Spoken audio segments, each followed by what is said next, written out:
तो बच्चों, एक बार फिर से हमारे यूट्यूब चैनल में आप सभी का स्वागत है। आज हम लोग यूपी बोर्ड कक्षा 10 में पाठ 5 समांतर श्रेणी का एक महत्वपूर्ण प्रश्न का हल करने वाले हैं। ये प्रश्न है, समांतर श्रेणी 10, 7, 4, का 30वां पद क्या है। यह सवाल 2024 और 25 में आया हुआ है। 26 में आने की पूरी संभावना है। तो आइए हम लोग इसको देखते हैं।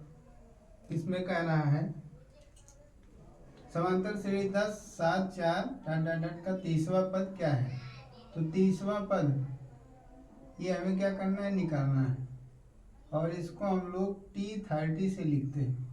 पद का मतलब होता है टर्म, टर्म मीन्स होता है पद, और 30वां मीन्स की 30, यानी 30वां पद क्या होगा, T30 से इसको लिखेंगे। और ये हमें क्या करना है, T30 का मान निकालना है।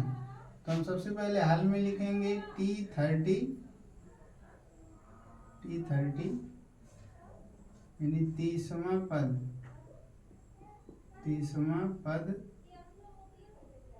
T30 बराबर क्वेश्चन मार्क।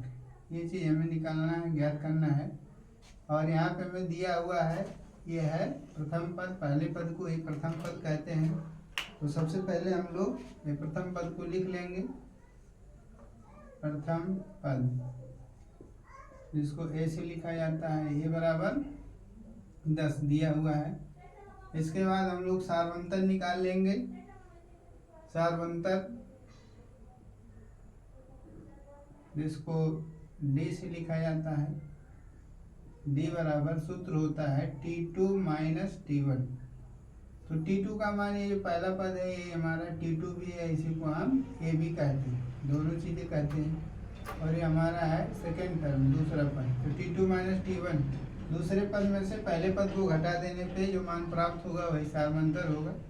तो T2 का मान यहाँ पे देख सकते हैं 7 है, तो 7 लिख देंगे, फिर माइनस से माइनस लगा देंगे। T1 का मान 10 दिया है, तो हम 10 लिखेंगे।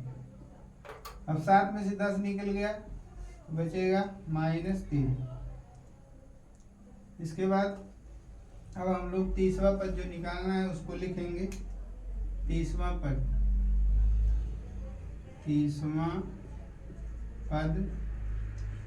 T30 बराबर सूत्र होता है A प्लस 29D। इसको हमने पहले के वीडियो में बताया हुआ है कि किसी भी समांतर श्रेणी का व्यापक पद कैसे निकाला जाता है, बनाना हमने सिखाया था। तो 30वां पद बराबर A प्लस 29D, यानी जैवा पद रहेगा उससे एक कम D लिखेंगे। A प्लस तो सब में रहेगा, मान लीजिए 10वां पद है तो A प्लस 9D, 8वां पद है तो A प्लस 7D। इस तरह से हम लोग लिखेंगे। तो 30वां पद T30 बराबर होगा A प्लस 29D।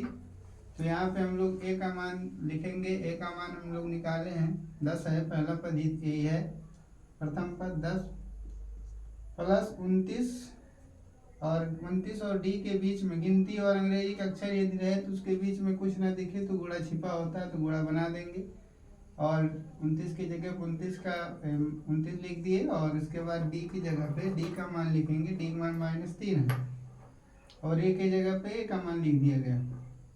इसके बाद 10, और फिर इसके बाद ये दोनों संख्याओं के बीच में गुणा है, तो इनका गुणा करेंगे। इसके पहले चिन्हों का गुणा है, तो माइनस प्लस का गुणा माइनस, और 29 का गुणा 3 में होगा, 29 3 87, 3 9 27, 3 2 6 2 8।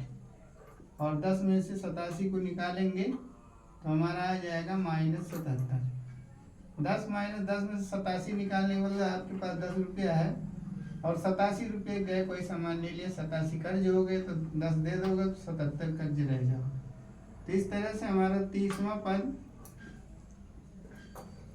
T30 का मान प्राप्त हुआ -77। इस तरह से आप देख सकते हैं ये विकल्प नंबर जो है C, ये सत्य है, यही सही है। मैं उम्मीद करता हूँ ये आपको समझ में आया होगा ये सवाल। तो इसी तरह से एक सवाल हमने ये 4 सवाल और लिया हुआ है, आप देख सकते हैं। इसमें से इस दूसरे वाले सवाल को भी हल करेंगे। चलिए देखते हैं कैसे हल होगा।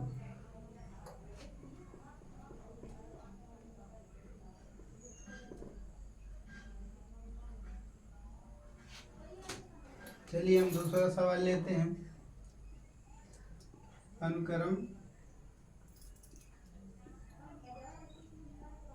1√2, 2√2, 3√2। इसका पूछ रहा है 10वां पद क्या होगा। 10वां पद क्या होगा का 10वां पद पूछा गया है। क्या है, कहा है, तो क्या है ये पूछा हुआ है। ये सवाल 2024 और 25 में आया हुआ है। आइए देखते हैं इसको कैसे हल किया जाएगा। उसी प्रकार का यह भी सवाल है। यहाँ पे 10वां पद कहा गया है हम लोगों से। तो 10वां पद में T10 पद को कहते हैं इंग्लिश में टर्म, T फॉर टर्म। तो हम लोग पद को T से लिखेंगे, ये जो पद लिखा हुआ है। और 10वां पद है तो यहाँ नीचे लगा देंगे 10, T10 यानी 10वां पद। ये में निकालना है तो सबसे पहले हम लोग लिखेंगे 10वां पद, जिसको हम लोग शॉर्ट में T10 लिख सकते हैं। तो T10 का मान हमें निकालना है। और पहला पद यहाँ पे जो सबसे आगे पद है ये हमारा पहला पद है, इसी को हम A से लिखते हैं और T1 भी कहते हैं। तो पहले हम प्रथम पद, ये जो T10 है, T10 वाला A प्लस 9D होगा तो हमें A और D के मानों की जरूरत पड़ेगी। तो यहाँ से A का पहला जो मान है इस श्रेणी का अनुक्रम का ये √2 है। तो प्रथम पद हमारा A का मान है वो हो जाएगा √2, यहाँ से देख के लिख देंगे। और फिर हम लोग ये सार्वंतर निकालेंगे।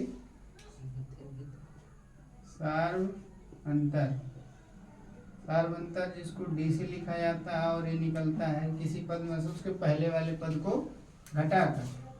तो यहाँ पे पहला पद T1 है, दूसरा पद T2 है। T2 में से T1 को घटा देते हैं तो यहाँ पे T2 माइनस T1 लिखेंगे।